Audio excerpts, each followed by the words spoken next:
तो दोस्तों आज है मेरे साथ रामकेश जी और हम जानेंगे आज इंटर डिस्कॉम के बारे में। तो भाई साहब बताइए इंटर डिस्कॉम के बारे में आगे की क्या रणनीति है, क्योंकि आप जानते हैं काफ़ी सारे ज्ञापन हो चुके हैं, एक पिछला धरना भी हो चुका है, अब आगे इंटर डिस्कॉम के बारे में क्या रणनीति है? मुकेश जी, धरने के बाद हमारी इस मांग को काफ़ी मजबूती मिली है। और यहाँ तक मैं आपको बता दूं कि मुख्यमंत्री कार्यालय से लेटर जारी हुआ था, उस पे माननीय ऊर्जा सचिव द्वारा कार्रवाई करते हुए तीनों डिस्कॉम एमडीओ को तथ्यात्मक रिपोर्ट मांगी थी, जिसमें जोधपुर डिस्कॉम का जवाब सचिवालय तक पहुंच चुका है और उम्मीद है बाकी दोनों डिस्कॉम का भी जवाब जल्द सचिवालय तक आ जाएगा। आपको क्या लगता है कि दोनों जो डिस्कॉम बचे हैं वे उनका जवाब कब तक आने की संभावना है? देखो ऐसा है, यदि हमारी सचिवालय में बात हुई है, यदि जवाब समय पर नहीं आता है तो वहां से एक रिमाइंडर आदेश जारी होगा और उम्मीद है जल्द वो आदेश जवाब इनका दोनों अजमेर और जयपुर डिस्कॉम में भी हमने कल एक ज्ञापन के माध्यम से मांग की है कि जल्द जवाब आए, वो भिजवाएं। और यदि समय रहते जवाब नहीं दिया जाएगा तो हम बिल्कुल एक एक वो प्रबंध निदेशक महोदय कार्यालय पे हम धरना लगाएंगे और आगामी समय जयपुर में बहुत बड़ा एक हम आंदोलन का रखेंगे प्रोग्राम। इसके लिए देख ले, हम इसी वजह से रोके हुए हैं, थोड़ा सा ये जवाब आ जाए उसके बाद स्थिति क्लियर हो। बाकी मैं माननीय ऊर्जा मंत्री जी और माननीय सीएमडी सर से मांग करूंगा कि जल्द हमारी इस मांग का निस्तारण आदेश निकाले जाए। इसके साथ साथ एक मुद्दा और है, मतलब मुद्दे तो काफ़ी सारे हैं, अगर देखे जाए तो समस्याओं का तो कोई पार नहीं है, समस्या बहुत सारी है, लेकिन एक जो नॉन फाइनेंशियल मुद्दा है वो है पदनाम का। तो उसके बारे में क्या कहना चाहेंगे? क्या पदनाम चेंज होना चाहिए? क्योंकि ये भी एक काम हम बहुत अच्छा करते हैं, बहुत मेहनत से काम करते हैं। लॉकडाउन में भी आपने देखा, मतलब लॉकडाउन के अलावा वैसे भी हमारी समस्या तो बहुत सारी रहती है, सर्दी गर्मी बरसात, हम तो वैसे ही हर समय में काम करते रहते हैं। तो ये जो नाम का जो दर्द है ना, वो बड़ा गहरा दर्द है, क्योंकि आप समझ सकते हो इसको। मैंने काफ़ी भाइयों के मुंह से भी सुना कि यार काम जब हम इतना अच्छा करते हैं तो हमें नाम भी थोड़ा ढंग का होना चाहिए। तो इसके बारे में आप क्या कहेंगे और कब तक इसका सॉल्यूशन होगा? जैसा कि मुकेश जी मैं आपको बता दूं, पदनाम जो समस्या है, ऐसा नहीं है कि हमारी मांग सिर्फ इंटर डिस्कॉम ही हो, क्योंकि हमारी मांगों में पदनाम भी बहुत मजबूती के साथ हमने उठाया है और इस चीज का भी मुद्दा विधानसभा तक पहुंच गया है। और मुझे उम्मीद है कि जल्द पदनाम और इंटर डिस्कॉम का जो दोनों का आदेश अपन के सामने होगा और मैं उम्मीद करता हूं कि जैसे ही फर्स्ट मीटिंग होगी उसमें ये दोनों मुद्दे सॉर्ट आउट सरकार या निगम प्रशासन कर देगी, ये मुझे भरोसा है। इसके साथ एक बात और है कि अब जैसे इंटर डिस्कॉम का जो मुद्दा है वो पर्टिकुलर किसी एक संगठन का नहीं रहकर राजस्थान के जितने भी विभाग के कर्मचारी हैं, अधिकारी है, सबके ऊपर लागू होता है। ये मतलब पर्टिकुलर किसी एक संगठन का मुद्दा नहीं है, किसी एक विभाग का, किसी एक कर्मचारी का मुद्दा नहीं है, सभी के ऊपर ये लागू होता है।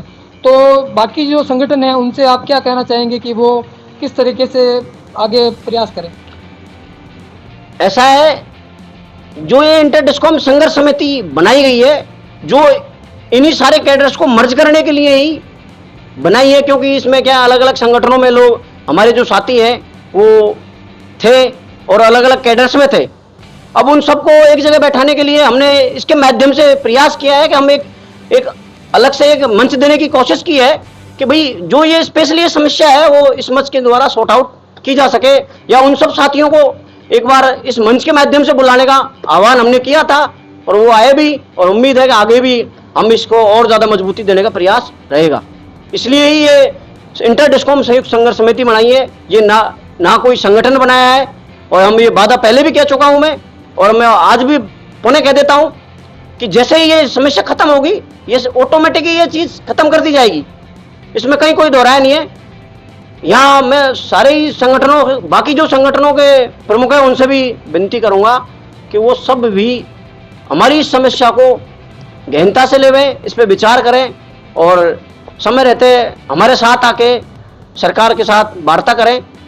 उनका हम स्वागत करते हैं।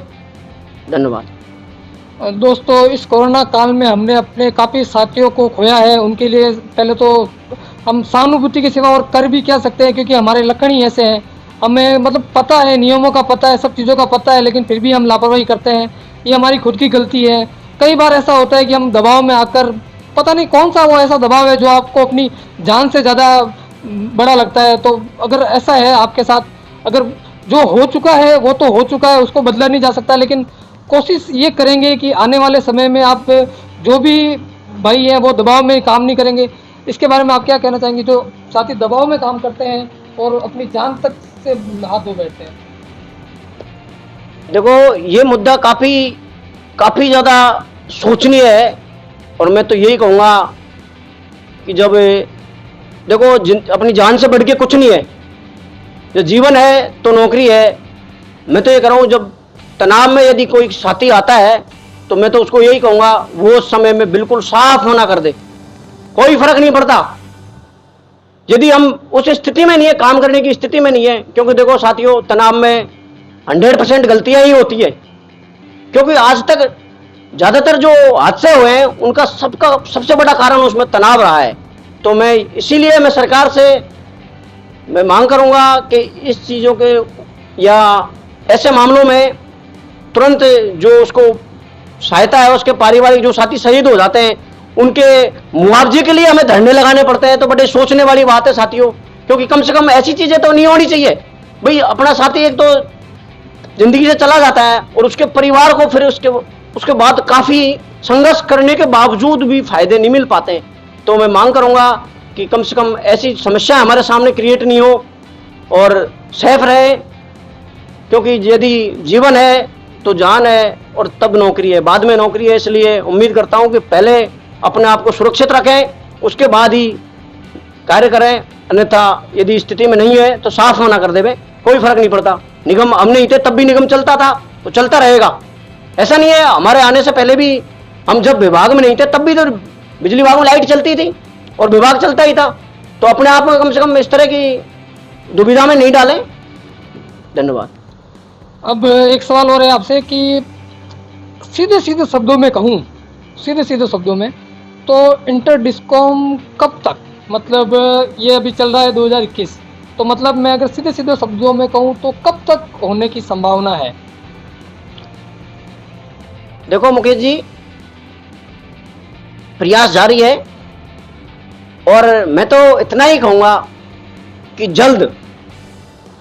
हालांकि देखो, एक आंदोलन को आयोजित करने में थोड़ा समय लगता है, लेकिन कुछ कानूनी और कुछ कागजी पेचीदगियां होती हैं। उनको पूरा करने के लिए विभाग ये कह के पल्ला झाड़ लेता है कि आपका जो ये मुद्दा विचारणीय है, चल रहा है। तो अब साथियों, मैं तो यही कहूंगा कि जल्द ये मुद्दा सॉर्ट आउट होगा।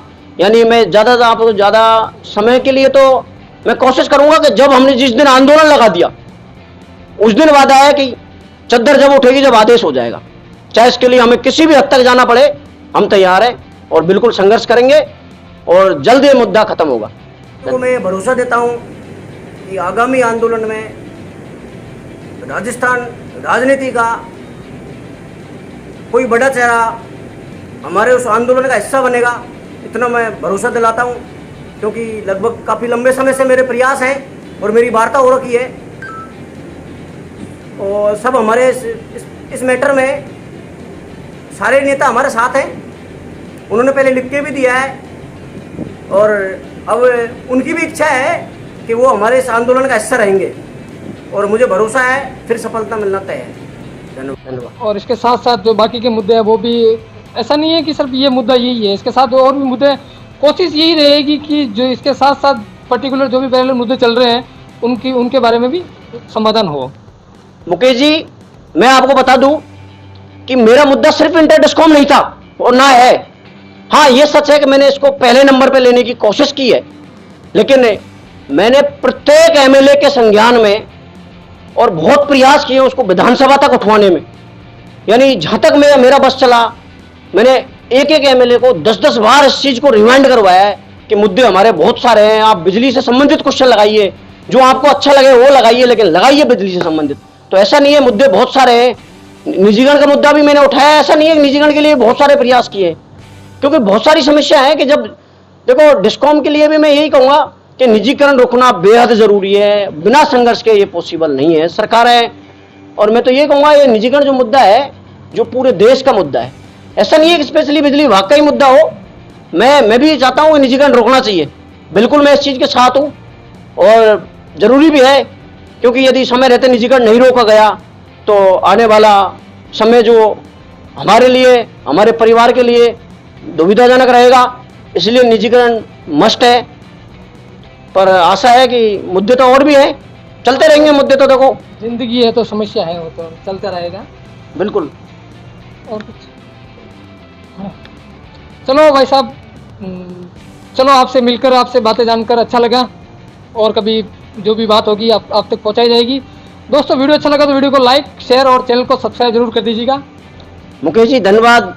आपकी इस तरह का जितनी सराहना करूं मैं वो कम है, क्योंकि आपके प्रयास देखो इस मिशन को यहाँ तक लाने में भी बहुत कारगर रहे हैं। और मैं तो कह रहा हूँ समय रहते कर्मचारियों की इस जायज मांगों को आप इसी तरह उठाते रहे। आपके इसके ऐसे चैनल के लिए और आपके लिए मैं बहुत बहुत धन्यवाद देता हूँ। Thank you.